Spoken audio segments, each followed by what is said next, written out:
নমস্কাৰ, মই নয়নমণি। আজি আকৌ এযোৰ কটনৰ মেখেলা চাদৰ ফেব্ৰিক এপ্লিক কৰি দেখাম। কাপোৰযোৰ লৈছোঁ লাইট গ্ৰে কালাৰৰ আৰু ইয়াতে মই বগা ৰঙৰ ফ্লাৱাৰ লেচ লৈ লৈছোঁ আৰু ডিজাইনটো অকণমান পাতকেইটা আঁকি লৈছোঁ আৰু ইয়াতে মই একেবাৰে সৰু ৰাউণ্ড ব্ৰাছ ব্যৱহাৰ কৰিছোঁ, 2 নম্বৰ ৰাউণ্ড ব্ৰাছ। আৰু ইয়াতে ফেব্ৰিক কালাৰ ফেব্ৰিয়েলৰ ডাৰ্ক গ্ৰীণ কালাৰটো লৈছোঁ। ইয়াতে মানে লাইট গ্ৰীণ কালাৰটো ইমান বেছি ফুটি নুঠে গ্ৰে কালাৰত, সেইবাবে ডাৰ্ক গ্ৰীণ কালাৰটো লৈছোঁ আৰু মই মাত্ৰ এটা ৰঙৰ ফ্লাৱাৰ লেচেৰে কাপোৰযোৰ সম্পূৰ্ণ কৰিম। আপোনালোকে থাম্বনেইলত অলৰেডি দেখা পাইছে কাপোৰযোৰ, তথাপি ভাবিছোঁ ভিডিঅ'টো ইয়াতে থৈ দিওঁ। আপোনালোকেও ট্ৰাই কৰি চাব পাৰে এনেধৰণে, আৰু যিসকলে ট্ৰাই কৰে মোৰ লগত নিশ্চয় শ্বেয়াৰ কৰিব বুলি আশা কৰিছোঁ। আৰু যিহেতু এতিয়া গৰমৰ দিন, এনেকুৱা কটনৰ কাপোৰবোৰ পিন্ধিব খুবেই আৰাম হয় গৰমত, সেইবাবে কটনতে বনাইছোঁ 2-এযোৰকৈ। আৰু আগতে যিকেইযোৰ বনাইছোঁ মই ভিডিঅ' শ্বেয়াৰ কৰিছোঁ, আপোনালোকে নিশ্চয় চাইছে ভিডিঅ'সমূহ, আৰু সেই ভিডিঅ'সমূহতো বহুত বেছি মৰম দিছে, তাৰ বাবে ধন্যবাদ জনাইছোঁ। আৰু ইয়াতে মই ঠাৰিকেইডাল ব্ৰাউন কালাৰেৰে দি দিছোঁ আৰু সেই একেডাল ব্ৰাছৰ সহায়তে। আৰু ব্ৰাউন কালাৰটো কেমেলৰ এক্ৰিলিক কালাৰ হয়। আৰু মোক বহুতেই সোধে যে এই কালাৰবোৰ ধুলে যায় নেকি? কালাৰবোৰ ধুলে একদমেই নাযায়।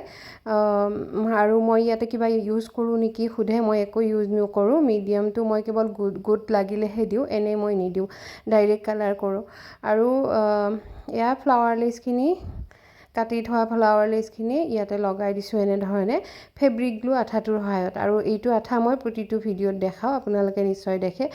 আৰু এই ফেব্ৰিক গ্লু আঠাটোৰ সহায়তে এনেধৰণে আঠা লগাই দিছোঁ, ধুলে একদমেই নাযায়, অকণমান সৰহকৈ দিব লাগে। আৰু এই ফুলৰ পাহিকেইটা কাটি মই ইয়াতে কলিৰ নিচিনাকৈ অকণমান দি দিছোঁ, এটা দেখিবলৈ যাতে ভাল দেখি। আৰু একেবাৰে চিম্পুলকৈ বনাইছোঁ, ইয়াতে মানে একো সেয়া বহুত বেছি হেৰি কৰি থকা নাই।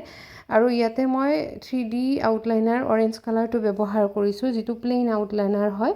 আৰু ইয়াতে ফুলকেইটাৰ মাজত, লগতে ছাইডৰ ঠাৰিকেইডালত এনেকৈ ডট দি গৈছোঁ।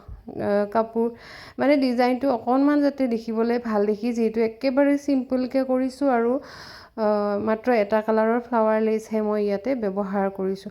কালাৰিং দিলেও ভাল লাগিলে হয়, কিন্তু মই বগাই দিছোঁ, যিহেতু গৰমত অলপ পাতল ৰঙৰ কাপোৰ পিন্ধি ভাল লাগে নহয়নে, সেইকাৰণে এনেকৈ দি দিছোঁ চিম্পুলকৈ। আৰু ইয়াতে মই পাৰ্টকেইটাত গ্লিটাৰো এড কৰিছোঁ, সেইটো ভিডিঅ' বাৰু ৰখা নহ'ল। আৰু এয়া চাওক সম্পূৰ্ণ কাপোৰযোৰ, এইখন মেখেলাখন এনেকৈ দিছোঁ আৰু মাজত এটা এনেকৈ বুটা টাইপত দি দিছোঁ। আঁচলত অলপ বেছিকৈ ঘনকৈ দিয়া গৈছে, 2 লাইন দিয়া গৈছে এনেধৰণে। আৰু যদি কাপোৰযোৰ আপোনালোকৰ পচন্দ হয় অৰ্ডাৰ কৰিব পাৰিব।